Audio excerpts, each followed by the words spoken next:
Okay. Pagrespeto po sa hangganan, hudud sa Arabic or boundary, ang karapatan ng Pilipinas sa West Philippine Sea ay isang halimbawa ng ano sa batas? International law. International law, pwede. Another? Peace rule. Na?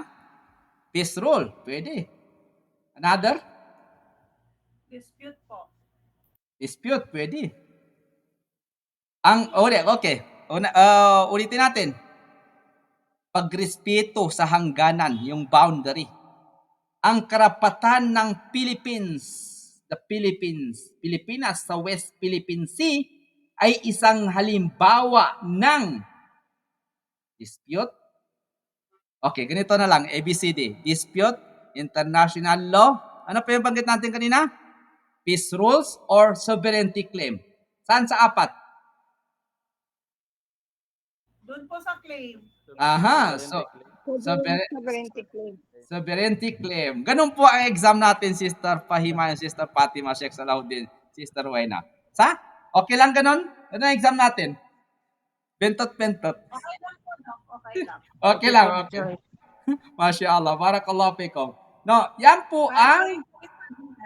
Naam? May Doc ha, parang all of the above. Meron pa, depende sa akin. May technique ako dyan, Sister Fatima. Rumble.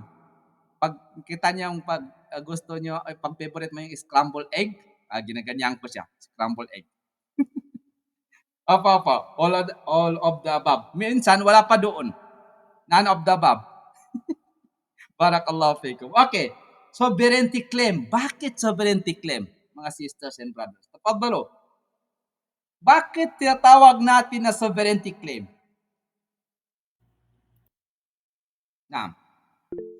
Dahil po may karapatan ang Pilipinas.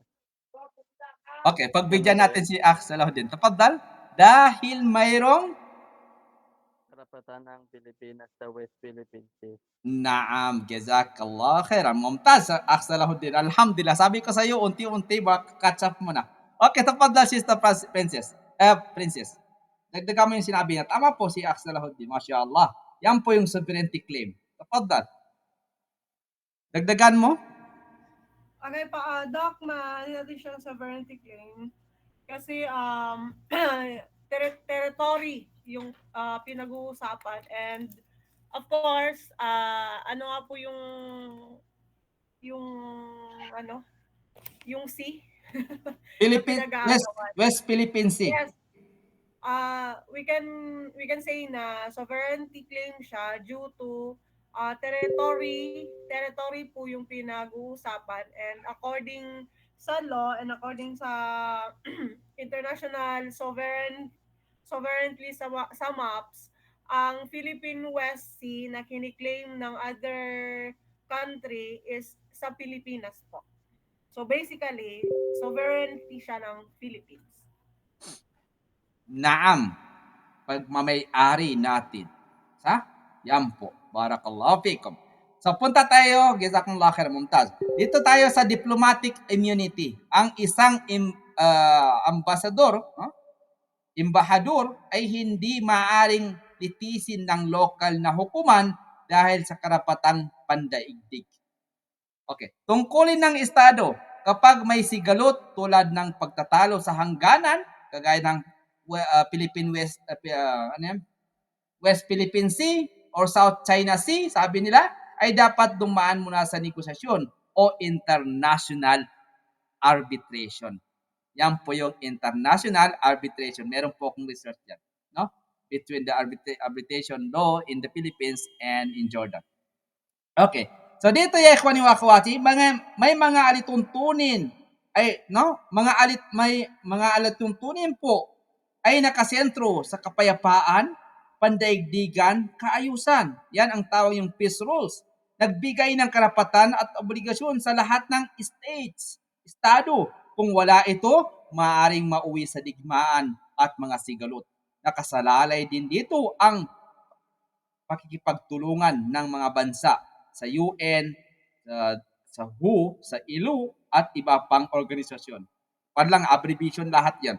So ang Qawaidus Silam ay pundasyon. Ano yung Qawaidus Silam? Yung peace rules ay pundasyon ng international public law. Al-Kanun ad-Duwali. Ano yan? Ano yung kanya Arabic niya? Al-Kanun. Sino nakakalam? Salahuddin. Al-Kanun. Al-Duli. Al-Qanun ad-Dawliya. Al-Kanun ad-Duwali. Ano pa? Al-Kanunul Am. International Public Law. Ano yung International Public Law? Al-Kanun al-Am al-Khariji. Al-Kanun al-Am al-Khariji. Bakit Khariji? Yung Khariji dyan yung international po. Barakallahu fikum. Yan po yung Kharij. No? Kharij sa Arabic. Kharij. Okay, naam. Barakallahu fikum. So ano po ang layunin nito? Anong layunin ng international public law? Una muna dito, kunin naman natin ang international public law, ang international public law tumutukoy sa pagkilala sa states, ang mga karapatan at tungkulin nito. Pero kung hindi nila kinilala ang states, wala. Layunin nito ang kapayapaan, kaligtasan at kayusan sa lipunang pandaigdig. Tinatawag itong ganito. Layunin nito ang kapayapaan, kaligtasan at kaayusan sa lipunang pandaigdig. Tinatawag itong Tafaddal Akh Salahuddin. Ito yung exam natin. Ganito yung exam natin. Yung international arbitration. Another? Malapit na doon. Malapit na. International arbitration. Kapatid niya. Yung unang kapatid ng international arbitration. Yung law of peace. Masya Law of peace. Barakallahu fikum. No? Yung law of peace. Tinatawag itong law of peace at ito ang dapat mangibabaw sa lahat ng alituntunin ng batas pandaigdig. So ayaw ng war, kasi ayaw ng war, so dito na lang tayo maghinto kasi ayaw ninyo ang war. Hindi natin maubos, wala tayong oras. Okay, next one, kunin na natin inshallah. Barakallahu fikum. Yan po yung Qawaidul Harb. No? Qawaid sa Arabic, Qawaidul Harb. So, yan po yung tinatawag na Qawaidul Harbi. For example.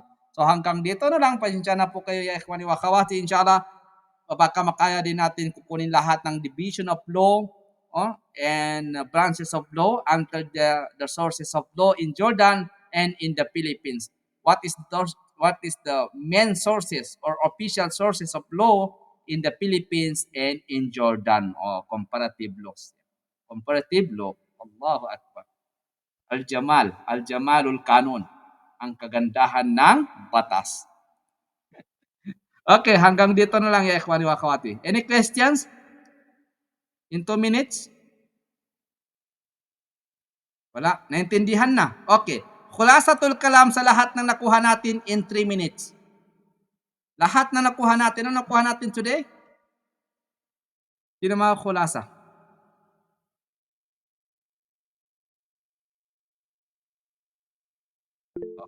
Okay, Sister Laila, barakallahu fikum. In 3 minutes maximum. Syukran jazila. Okay. Yes, yung nakuha po natin is yung distinction po ng private and public law, kung ano relation po nila sa isa't isa, and paano po sila kumbaga mag-interlap. And then, ito din pong, of course, yung importance din ng public and private law. Tapos, nandyan din yung bakit siya, para saan siya, like protection of public interest, public property regime, yung special state power and specialized court, and then yung structure ng public law. And then dito naman sa international public law, doc, yung peace rules.